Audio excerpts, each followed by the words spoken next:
كان راجع يحيى بعد سنتين غياب على بلده وأهله، وهو طاير من الفرح بعد ما أخد الدكتوراه في النساء والولادة. هو دكتور كبير جدا في تخصصه وشاطر جدا، وكمان فرحته فرحتين بعد تخرج بنت عمه من الكلية واللي مربيها على ايده لحد ما بقت دكتور الجراحة. رجع على الصعيد والكل كان في استقباله وهم فرحانين جدا، وأبوه كان عامل الدبايح. ابتسم يحيى وهو بيحضن ابن عمه مصطفى وقال له: كل الحاجات الحلوة دي علشاني، ده لسه لما بابا كمان يعرف انها هتقدم النهاردة لزهرة. اتوتر مصطفى وبصله وقال: لا، أجل موضوع زهرة دي شوية عشان كنت عاوز أقولك على حاجة. ضحك يحيى وقال: لا طبعا، أأجل ايه؟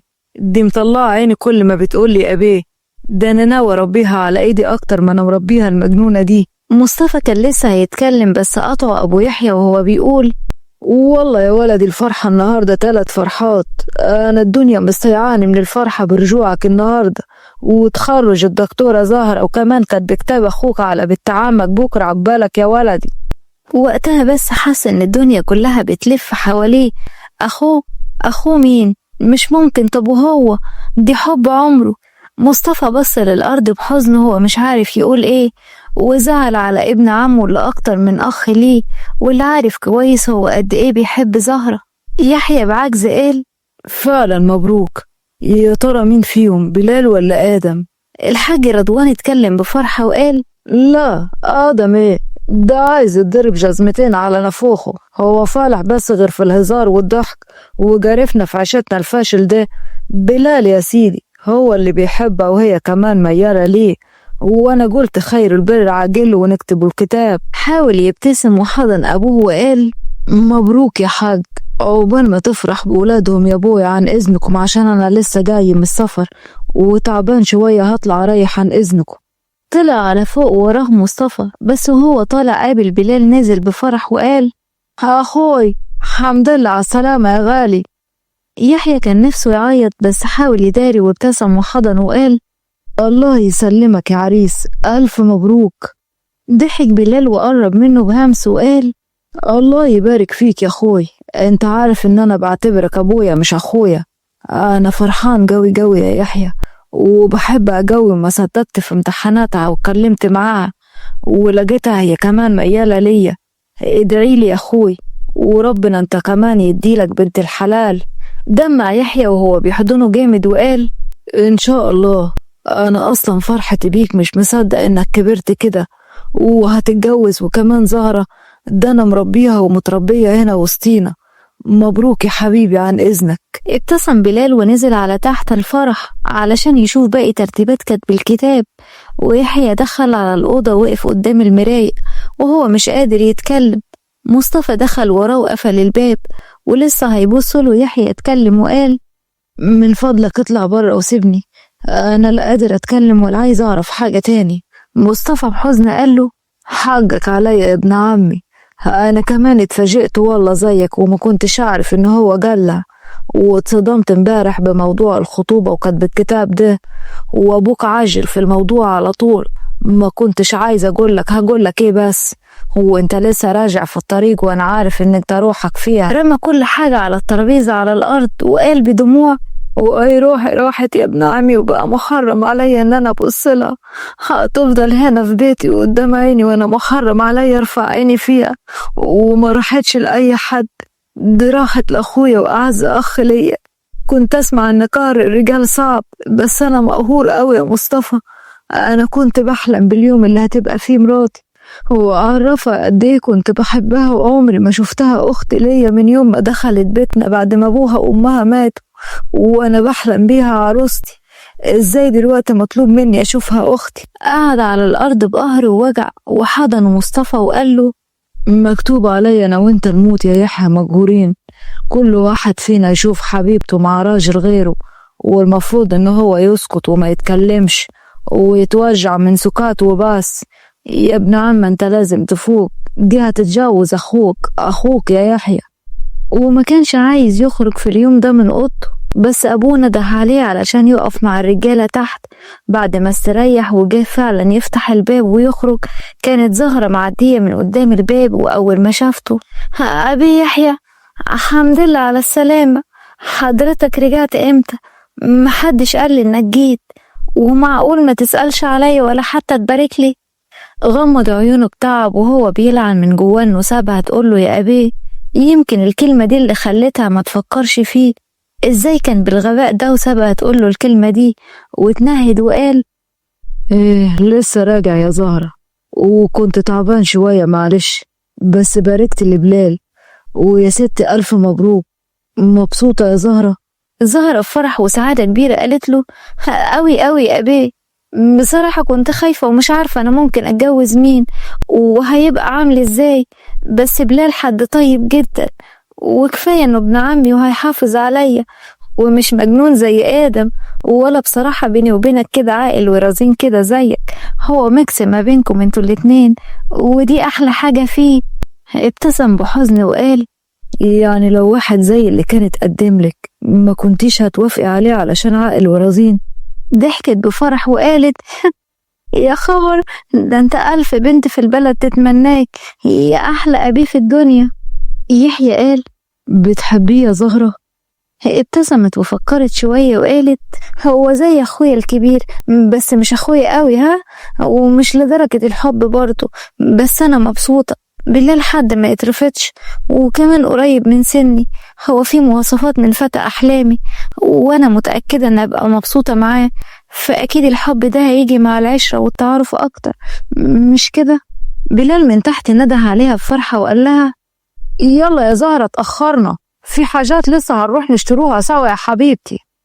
ابتسمت وقالت عن إذنك بقى يا أبيه، عقبالك يا رب. نزلت زهرة ويحيى غمض عيونه بتعب وقال مناسب وقريب من سنها، يعني أصلا ما كنتيش هتوافقي بيا يا زهرة، وعاقل ورزين وكبير عنك، هتعملي بيا ايه؟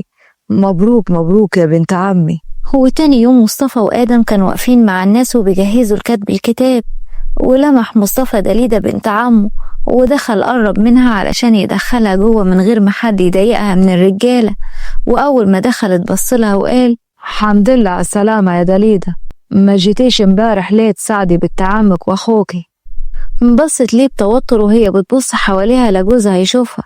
هي بتعشق مصطفى، بس القدر حكم عليها انها تتجوز غيره، شخص اناني بتترعب اول ما تشم ريحة نفسه قريب منها، وقالت الله يسلمك يا واد عمي، ما انت عارف عاد حسن جوزي ما كانش هيرضى، هو ديني جيت اهو عن اذنك. وطلعت بسرعة على فوق من قدامه علشان ترحم نفسها وترحمه من العذاب. مهما كان هي ست متجوزة، والمشاعر اللي بتحسها ناحية مصطفى ما ينفعش تتحس أبدا. دخلت أوضة زهرة وهي بتضحك وبتقول يا عروسة يا عروسة أنا العريس، زغرتي يا عروسة أنا العريس. دمر منور يا زهرة، ايه الجمال ده والنبي، بلال لو شافك كده اللي هيعمل دخلته الليلة. اتكسفت وقالت لها زهرة ما بس بقى يا دليدة، ما بلاش إحراج يا أختي، ما تتكلمي زينا بالصعيدي، انتي واخويا يحيى ومصطفى وسعاد بلال بتعوجوا حنكوا بالمصري، اكمنكم سافرتوا هناك يعني. شوية وبصت حواليها وقالت لها امال فين مكسوفة الرقبة البت فاطمة بنت خالك؟ زهرة ضحكت وقالت يعني انتي مش عارفة فاطمة لسه جاية من مصر واكيد نزلت تدور على اكل ما تقدرش تستحمل. هو في المطبخ تحت كان داخل آدم مخزن المطبخ يجيب حاجات منه، واتصدم لما لقاها قاعدة على الترابيزة ومربعة رجليها، وكانت لابسة بنطلون جينز وبادي ورفع شعرها لفوق وماسكة طبق وبتاكل باستمتاع وشكلها يضحك. آدم قرب منها بغيظ وقال لها يا أهلا يا فاطمة، الناس بتاكل في المطبخ في السفرة مش في المخزن. فاطمة بصت له بغيظ وقالت هو انت مال اهلك، شوف يلا كنت هتاخد ايه واتكل على الله علشان هنرش مية يا بابا. آدم طلع قعد على الترابيزة جنبها وقال لها طب ما تديني حتة وانا امشي طوالي، كل ده اكل يا مفترية، انت خدت اكل الفرح عاد ولا ايه يا فاطمة؟ بصت له بغيظ وقالت واد انت الناس بره كتير خليهم يعملوا لك اكل، انا ما صدقت لقيت مكان حلو استفرد بيه انا والطبق براحتنا، اخلع بقى وبطل تلك بالصعيدي عشان نص كلامك مش بفهمه، وبعدين انا اسمي فاطمة مش فاطمة يا جاهل. نزل من على الترابيزة وهو بياخد الحاجة اللي كان هياخدها وقال لا فاطمة، وشيخت ليه عمالة تحشي زي البقرة وعاملة زي صنافور المحطة عمالة تطولي. أنا مش عارف هتروحي فين، الناس تاكل تتخن وانتي بتاكلي تطولي، كفاية كده، لو طولت عن كده مش هنلاقي مجاز حد يتجوزك. بصت له بغيظ وهي بتاكل وقالت: يلا يا متنمر يا جاهل يا متعفن، وبعدين مين قالك ان انا عايزه اتجوز؟ انا هشتغل واجيب عربيه وهرب من ابويا ان شاء الله واسافر سويسرا وانحرف. خبط كف على كف وهو خارج بره وقال: فاضلها برج صغير وشكله هيطير هو كماني، ده ايه البت الهبلة دي؟ وكملت هي اكلها ولا كأنها هنا.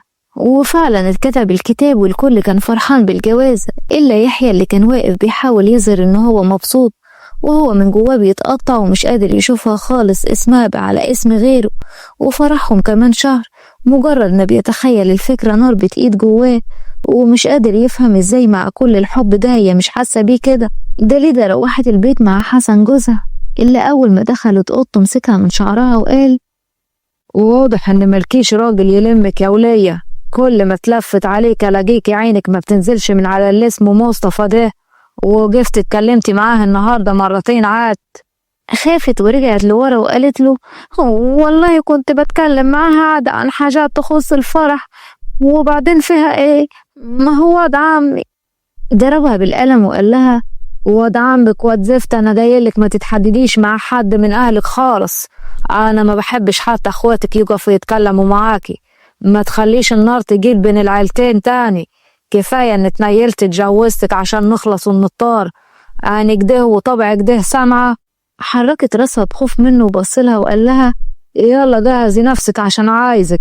غمضت عيونها دموع وقالت: بالله عليك بلاش ضرب وغصب، انا تعبت، ما تجرب مرة تجرب مني بالراحة عاد.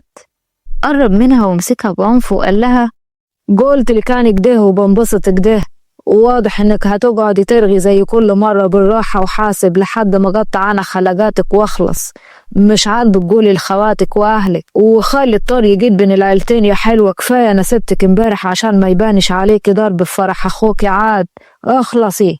عيطت وغمضت عيونها بقهر وقرف من العذاب اللي بقى فوق طاقتها، وهو رماها على السرير وقرب منها غصب عنها بمنتهى الوحشية لأنه شخص مريض وسادي وبيستمتع بتعذيب مراته. هو فعلا عدى الشهر واليوم كان يوم فرح زهرة وبلال اللي كان واقف طاير من الفرحة وهو لابس الجلابية الصعيدي والعمة قدام المراية. يحيى كان بيظبط له لبسه وحضن وقال له: مبروك يا عريس، ألف مبروك يا أخويا يا حبيبي، زهرة بنت حلال خد بالك منها. ضحك بلال بفرحة وقال له: دي مش هقولك هحطها في عينيا، دي جوه قلبي من جوه قاعدة كده ومربع، دي روح الروح والعشق يا ابني، أنا بحبها قوي يا يحيى، ربنا يرزقك بحب زي اللي حبيته لزهرة يا رب. يحيى اتنهد وحضن وقال له: إن شاء الله، المهم الليلة ليلتك بقى، وما تنساش إن احنا هنسافر النهاردة مصر، وتلبس البدلة بدل الجلابية اللي انت لابسها دي لأنها لسه في سهرة هناك. ضحك بلال وهو بيقول له: يا عم ارحموني، مش كفاية هنسافر لسه شرم النهاردة الفجر؟ هو أنا هعمل دخلتي امتى يا جدعان؟ شكلها كده بكرة. هي الكلمة وجعت يحيى بشكل مش طبيعي، مش قادر يتحمل ان خلاص خلصت حكايته مع حب عمره على كده. هو ابتسم بحزن وسكت. هو فعلا زهرة كانت أجمل بنت في اليوم ده، بس اتصدمت لما شافت داليدا في آثار جروح على وشها وقالت لها: ايه ده يا داليدا؟ مين اللي عمل فيكي كده؟ داليدا قالت بتوتر: وجعت من على السلم من كام يوم، عادي يعني بتحصل. استغربت زهرة وقالت لها: هو انت فاكراني عبيطة؟ انا دكتورة يا بنتي، ودكتورة جراحة كمان، اللي في وشك ده ضرب يا داليدا، هو الزفت ده مد ايده عليكي تاني؟ يا بنتي ما تقولي لأبي يحيى، انت ساكتة ليه على الذل والقرف ده؟ يا ترى المرة دي بقى ضربك ليه الحلو؟ ابتسمت داليدا بحزن وسكتت لأنها من كسوفها من اللي بيعملوا فيها مش عايزة تقول لحد إنه بيغتصبها وإنه شخص مريض. فتحت زهرة الدرج واديتها شريط منع الحمل وقالت لها: اتفضلي جبتلك منه كمية عشان أنا مسافرة مع أخوكي ومش عارفة هرجع إمتى، بس هتفضلي لحد إمتى كده؟ أنا خايفة يأثر عليك الموضوع ده وما تعرفيش تخلفي أبدا. عيطت وقالت لها لو منه إله يا رب ما يكتب لي خلفة منه أبدا، يمكن يزهق مني ويسيبني ويروح يتجوز واحدة غيري واخلص. سيبك انت مني وخليكي في فرح. نطت فاطمة على السرير بالفستان بتاعها وقالت لهم ايه رأيكم في فستاني؟ زائد اني سمعت الحوار اللي دار بينكم طبعا. انتوا عارفين ان انا بحب ألمع أكر يا جدعان. الجواز ده ما هو الا نقمة وهبل وعبط وتخلف من البنات. فيها ايه لما تعيشي حياتك حرة طليقة من غير ما راجل يقرفك؟ انا ضد الجواز، ولما اشتاق للخلفة اكفل طفل، او مثلا اتجوز واحد واتفق معاه ان احنا نخلف ونخلع، لكن مفيش بيني وبينه اي قيود او شروط. حلوة برضو الفكرة دي. ضحكت زهرة وقالت لها ان شاء الله هيجي اللي يوقعك على بوزك وتحبيه يا مجنونة انت.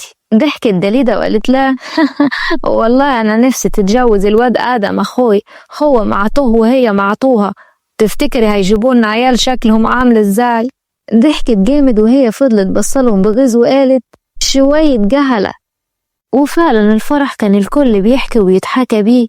وسافر بلال مع عروسته هو واخواته ومصطفى علشان يقابلوا اصحابهم هناك، اللي عاملين لهم سهرة، ورفض حسن انه يسافر هو ودليدة بحجة انه عيان وهي لسه واقعة.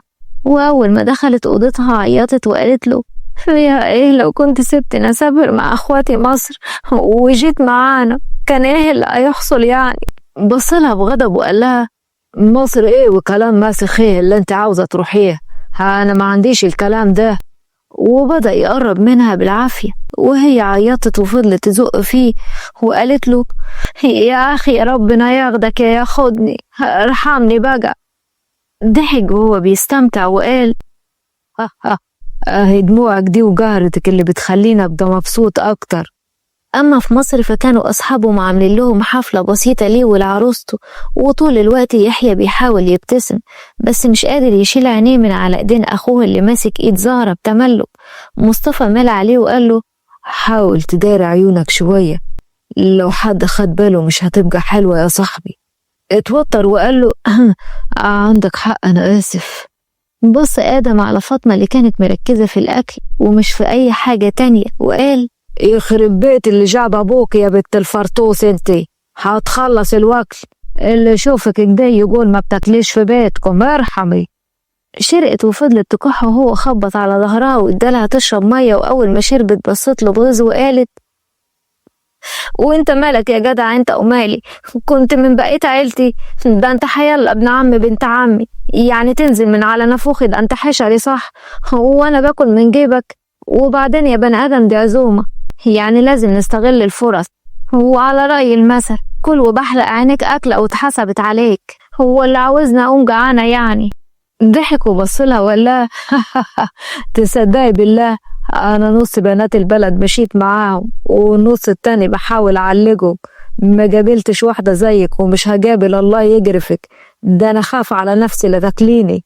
ولا كأنه بيتكلم، وكملت أكل ولا كأنها هنا. وبعد شوية مسك بلال ايد زهرة وقال كفاية بقى عليكم كده، وشكرا على العزومة الحلوة علشان ميعاد الطيارة.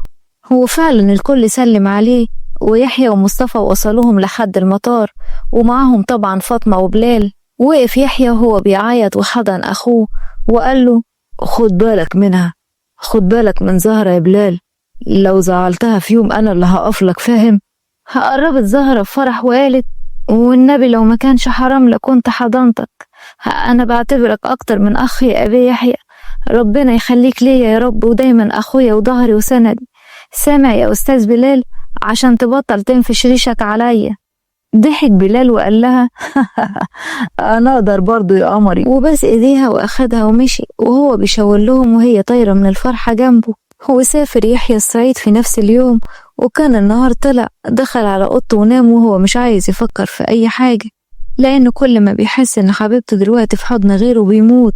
فضل نايم ومش عايز يصحى، ما يعرفش إزاي ينام لحد تاني يوم الصبح، وكل ما حد يدخله مش عايز ياكل ولا يشرب. لكن فجأة صحي من النوم على صوت صريخ وأصوات في البيت كله.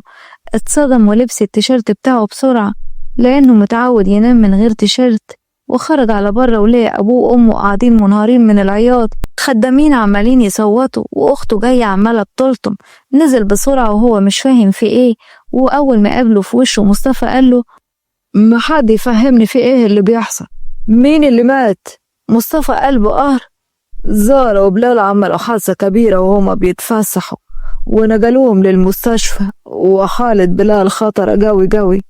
أنا حجزت الطيارة علشان نلحق نسافر له. كان واقف يحيى مصدوم ومش مصدق، لحد ما مصطفى حركه وقال له: يحيى فوق يا يحيى، معايا أخوك محتاج لك ومرته. طلع يجري على بره زي المجنون هو وآدم ومصطفى وأبوه وأمه، وجت دليدة تخرج وراهم بس مسكها جوزها بغضب وقال: رايحة فين؟ ما كلهم رايحين وراه. لما انت تروحي معاهم مين اللي يقعد يعدل مزاجي؟ عاد اتهدي وكن هناك جاك خابط. عيطت وقعدت على الأرض وهي بتندب حظها ومش عارفة تعمل ايه، لأنها عارفة ان زهرة محتاجاها، بس عارفة كويس انها مهما اتحايلت عمرها ما هيصفرها. الكل كان في المستشفى وزهرة كانت فيها شوية جروح بس كانت كويسة، وقاعدة عمالة بتعيط. قرب منها عمها وقال لها: ازاي ده يحصل يا بنتي؟ مش كنت مكلمكم وكنتوا كويسين؟ عاد عيطت وقالت له: أيوة وصلنا الفندق وكنا كويسين ونمنا وأكلنا، وتاني يوم خرجنا علشان نتفسح. هو طلب عربية من الفندق علشان نخرج نتفسح فيها وساق هو. معرفش عربية طلعت في وشنا ازاي. صاحبها أجنبي وشكله كان شارق، وهو كان بيكلمني وما أخدش باله. بعد كده ما حسيتش بأي حاجة غير واحنا هنا، ولما سألت عليه عرفت إن حالته خطيرة قوي. هو دخل العمليات، قلت لهم إن أنا دكتورة وعايزة أدخل معاه، بس رفضوا وقالوا لي إن حالتي ما تسمحش. فضلت تعيط بقهر، وخرج الدكتور بعد شوية وقال: للأسف احنا عملنا اللي علينا. هو دلوقتي هيتحط في العناية المركزة، وإن شاء الله لو 24 ساعة جايين عدوا على خير هيبقى كويس، ادعوله. يحيى كان كل ده مصدوم، واقف حاطط ايده على الحيطة وهو بيعيط بصوت مكتوم، واتنهد من جواه وقال: يا رب والنبي أنا مش عاوز أخويا يروح مني. أنا كان نفسي أتجوزها وكان نفسي تكون معايا، بس عمري ما تمنيت الموت لأخويا. مش هقدر ومش هعوزها معايا، بس هو يبقى كويس يا رب. وبعد شوية خرجت الممرضة وطلبت يحيى لأن أخوه عايزه، وأول ما دخل مسكه بلال بهمس وقال: خد بالك من زهرة، خد بالك من زهرة يا يحيى. زهرة أمانة في رقبتك يا أخويا، لو بتحبني صحيح حطها في عينيك. اتصدم يحيى وقال له: ايه اللي انت بتقوله ده؟ بس هتبقى كويس يا بلال، هتبقى كويس يا أخويا، وهتكمل شهر العسل بتاعك. فوق كده وقوم علشان خاطري. بس فجأة لقي صوت الإنذار وإن خلاص كل حاجة انتهت. الدكاترة والممرضين دخلوا بسرعة وحاولوا، هو واقف مصدوم. وفعلا راح بلال اللي كان أطيب واحد في العيلة وأحن واحد فيهم، كان عامل زي الملاك وسطهم، كان فعلا ابن موت. فضل واقف بيبص عليه والدموع بتنزل من عيونه، والكل منهار، وأمه فضلت تصوت وتصرخ. أما زهرة ما قدرتش تستحمل وأغمى عليها من الصدمة. وعدى الشهر على كده، والبيت اللي كان فيه نفس الفرح مليان حزن ودموع، وأهل البلد كلهم زعلانين على بلال اللي كان زينة شباب البلد. دخل الحاج صالح أبو يحيى وهو متضايق، وكان قاعد مصطفى وآدم ويحيى، والحاج قاعد جنب مراته وقال لها: وبعدين يا حاجة، في الكلام اللي عمال يدور في البلد ده عمالين يقولوا على بنت أخويا إنها نحس وجابت أجل ابني. بصت ليه الحاجة توحيدة وقالت له هي بتعيط: وانت عندك شك في كده؟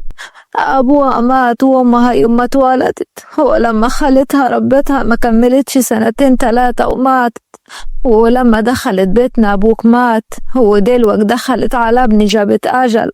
هو واضح كده الناس عندها حق، ومش أنا بس اللي بقول الكلام ده، أهل البلد كلاتهم بيقولوا كده. اتعصب يحيى وقال لها: ايه يا أمي اللي انت بتقوليه ده؟ استغفري ربنا، الأعمار كلها بيد الله، ووطي حسك لحد يسمعك.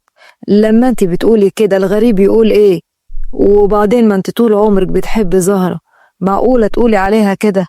أمه بصت له وقالت له: كانت بعيدة عني وعن ولادي، لكن دلوقتي جت في ولادي وهو في أطيابهم.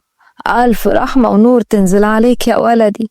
اتعصب الحاج صالح وبصلها وقال: بلاش حديث ماسخ يا ولية، المهم دلوقتي البت بقت عزبة ولازم تتجوز واحد من خواته، ومش هينفع تقعد معانا في البيت والناس تتكلم عليها، وآدم ويحيى مش متجوزين ومصطفى كمان معانا وهو في أطيابه.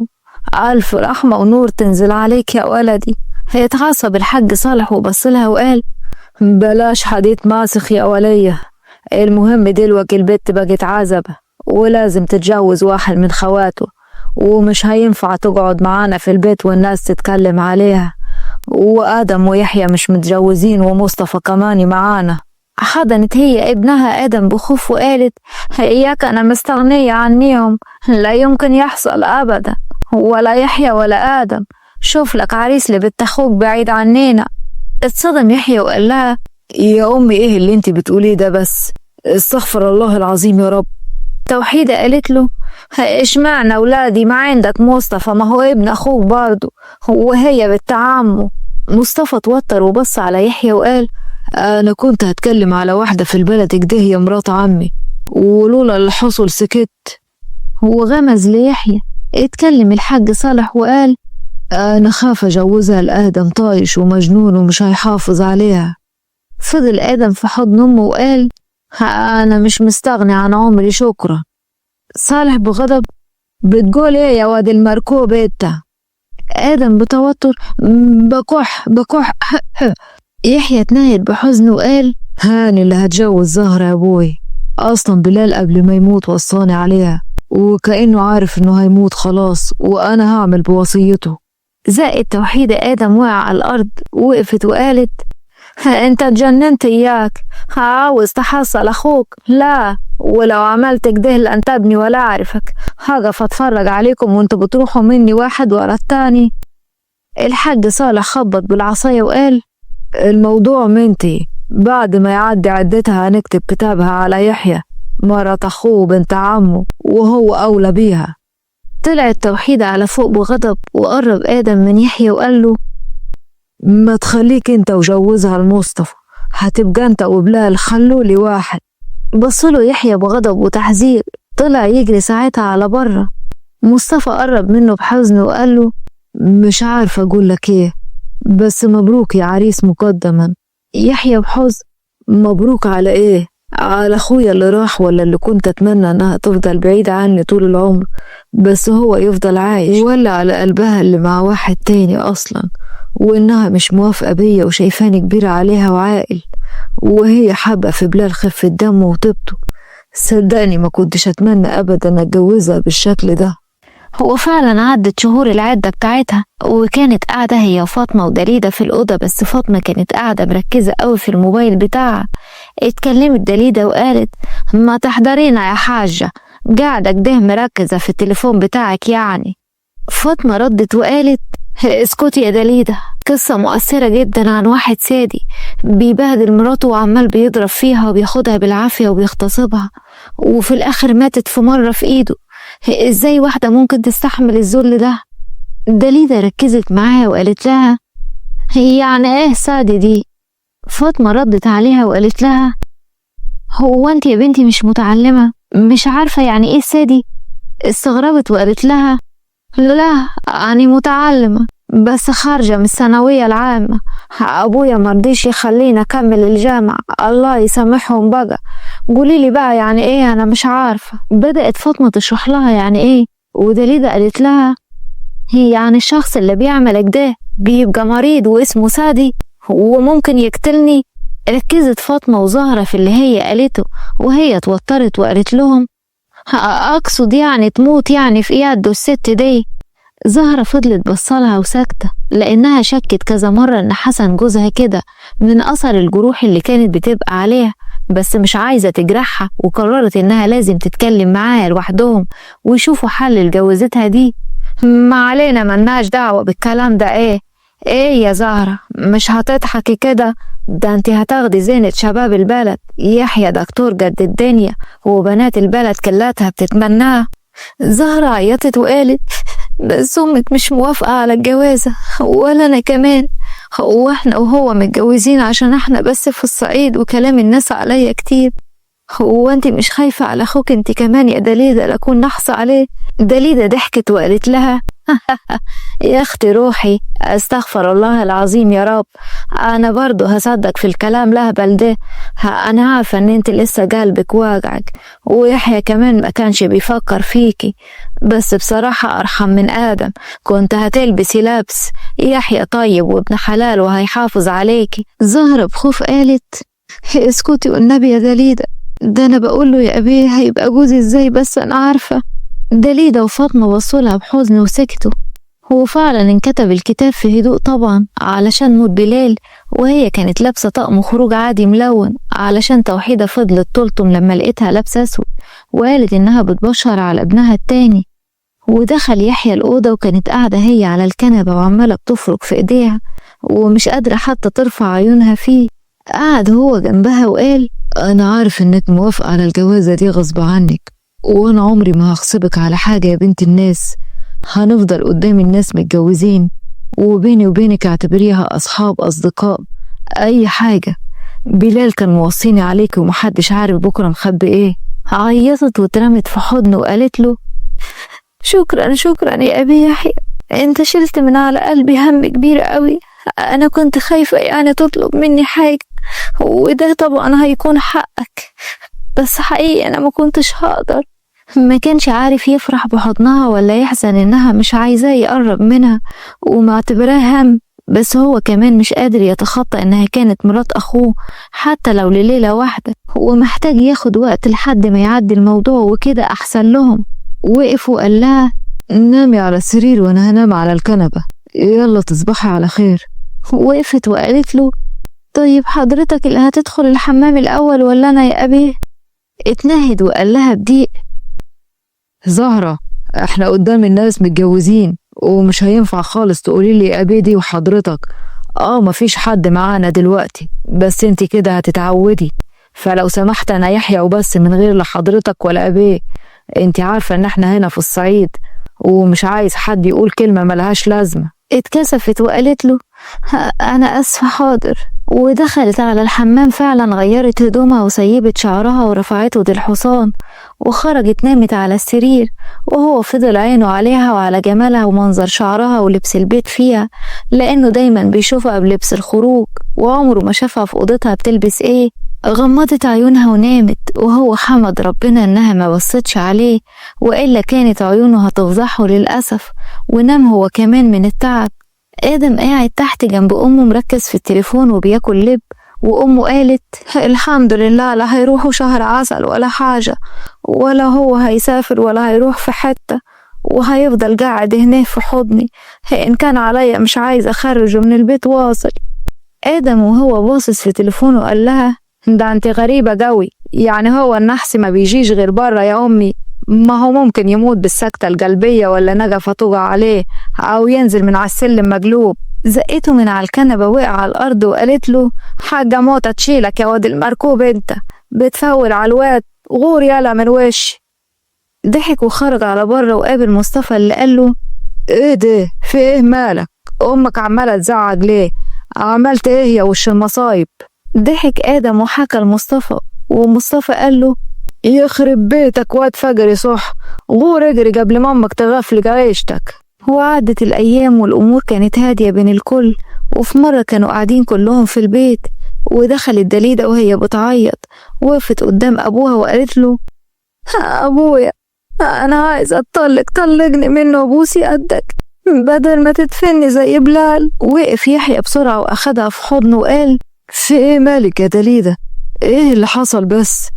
لاحظ انها اتوجعت بين ايديه وبص على وشها وكان كله جروح، وحرك الطرحة شوية وشاف رقبتها اللي كانت مليانة جروح.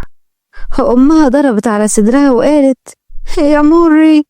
أبوها قرب وهو مصدوم وقال هو اللي عمل فيك كده؟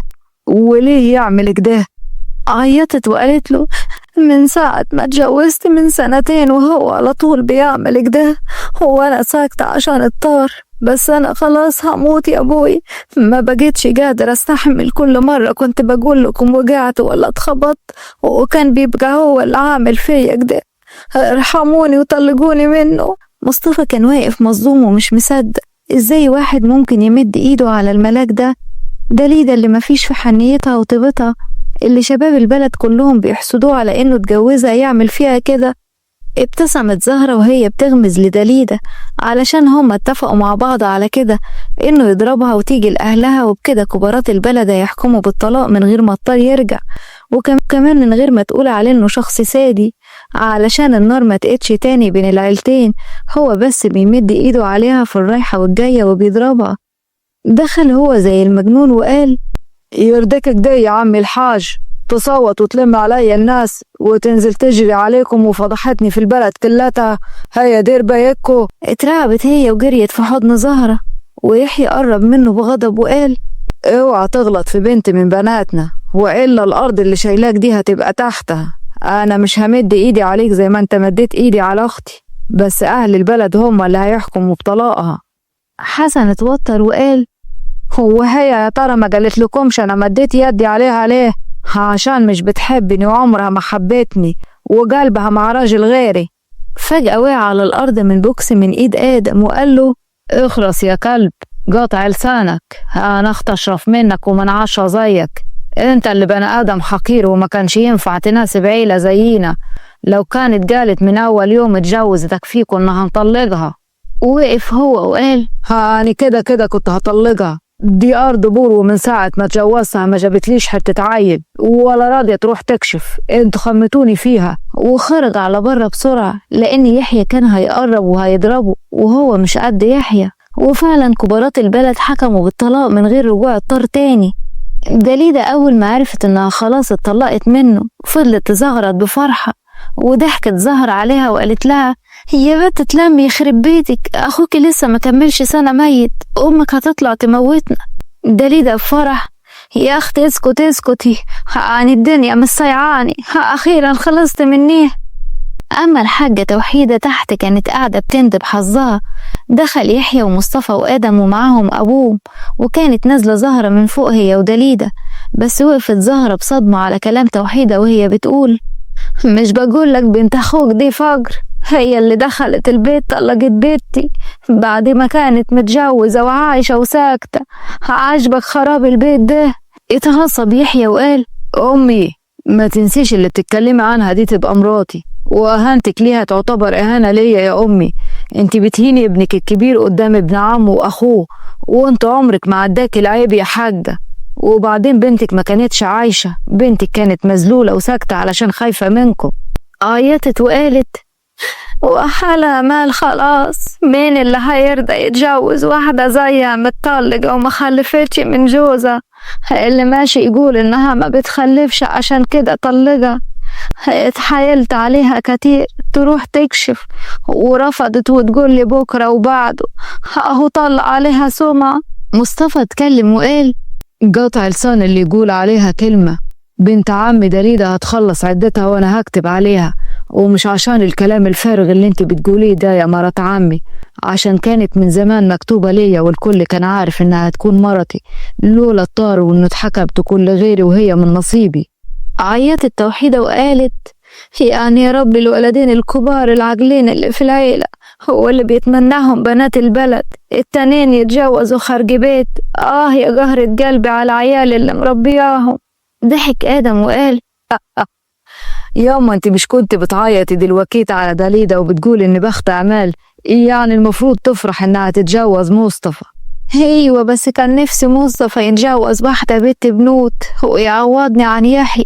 يلا يا بنتي برضو، البركة فيك بقى يا آدم. ابتسم يحيى وحرك راسه بتعب وطلع على فوق، ومصطفى كان بيبص على دليدة اللي كانت واقفة على السلم بفرح ومش مصدق ان خلاص هتبقى مراته اخيرا، وهي في سرها بتدعي ربنا انه يكمل لها جوازتها منه على خير.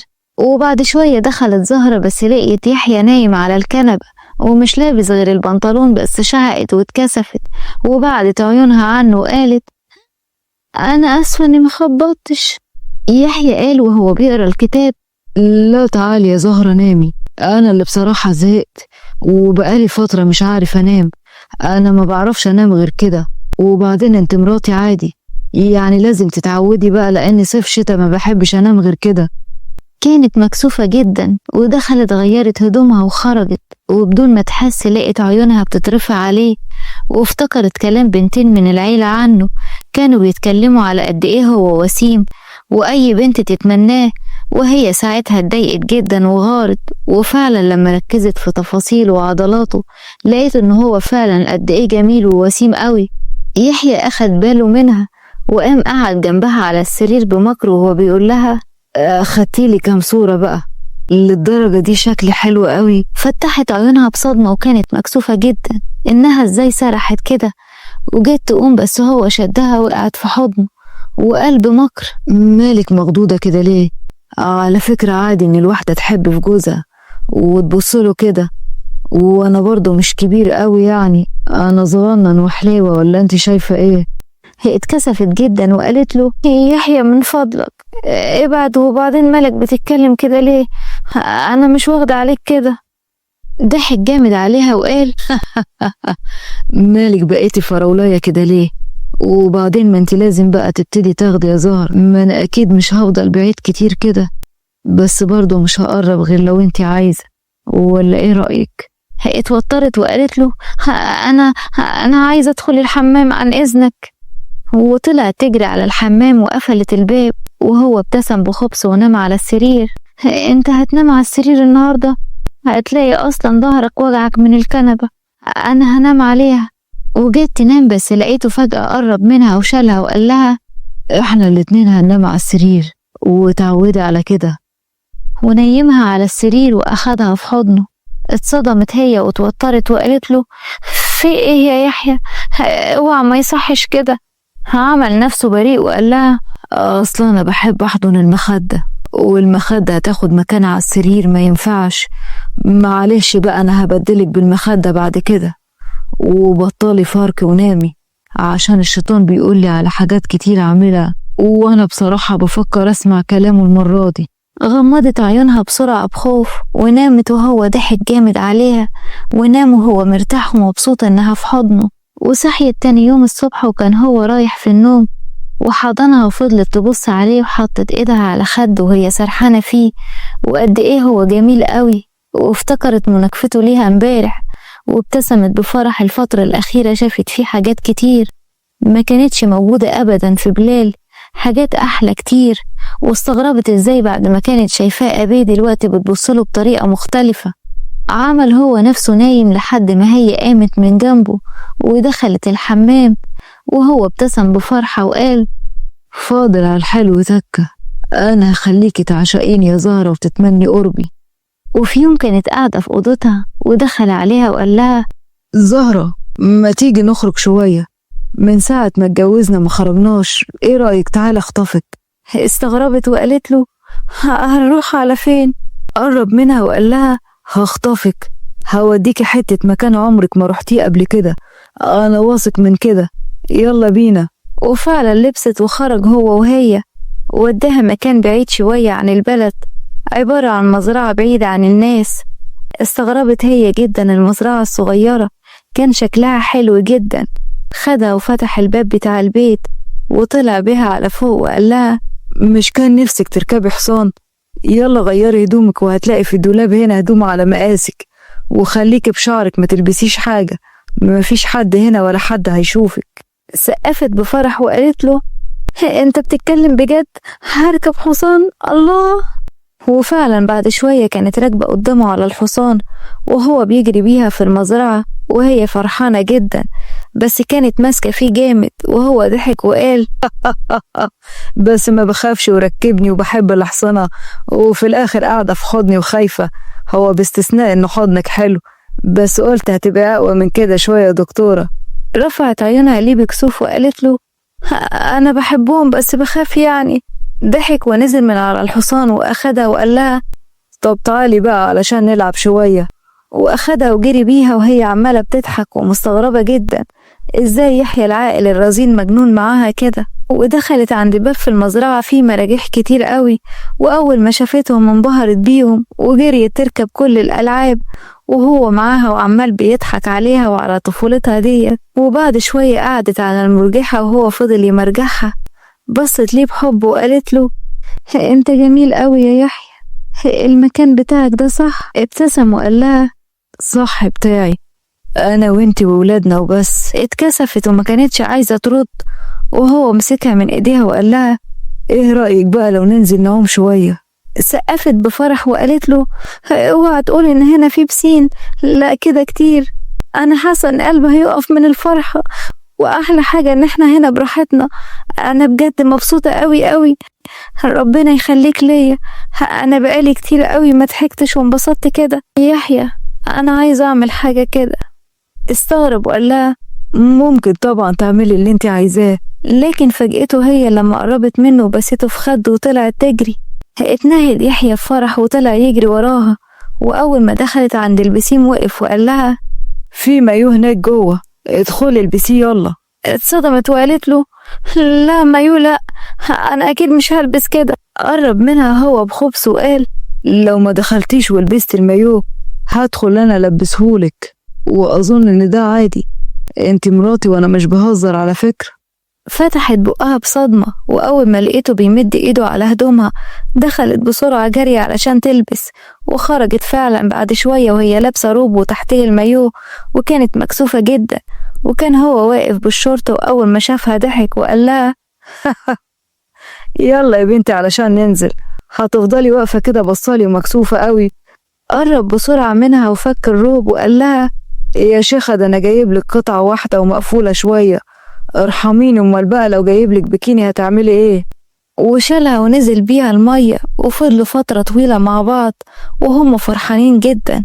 وبعد شوية ما كانش قادر يتحمل، وطلع بيها على فوق وحطها على السرير، وجاه يقرب منها بس هي قالت له بكسوف انا في حاجة كنت عاوزة اقولك عليها. انا اللي في حاجات كتير عاوزة اقولها لك، عاوزة اقولك ان حبيتك من اول يوم شفتك فيه وانتي عيلة صغيرة داخلة بيتنا، وعايزة أقولك إني كنت بتحمل كلمة أبيه، يمكن في يوم من الأيام تغيريها، وعايزة أقولك كمان إن يوم رجوعي كنت هطلب إيدك من أبويا، بس ما قدرتش أتكلم لما عرفت إن إنتي وبلال هتتجوزوا، بس والله العظيم ما تمنيت إن أخويا يموت عشان أقرب منك. إنتي كنتي أمنية حياتي يا زهرة، حبيتك حب إنتي مش هتفهميه، مش هتتخيلي حبيتك قد إيه، ولما اتجوزتك عشان بحبك وخفت حد تاني ياخدك مني، مش عشان كلام الناس. انا عشقتك يا زهرة من اول يوم عيوني جت في عيونك. المكان ده انا عامله من زمان قوي، وحلمت ايام وليالي اللي يجي اليوم فيه ونقضي فيه حياتنا هنا ونخطف ايام حلوة فيه.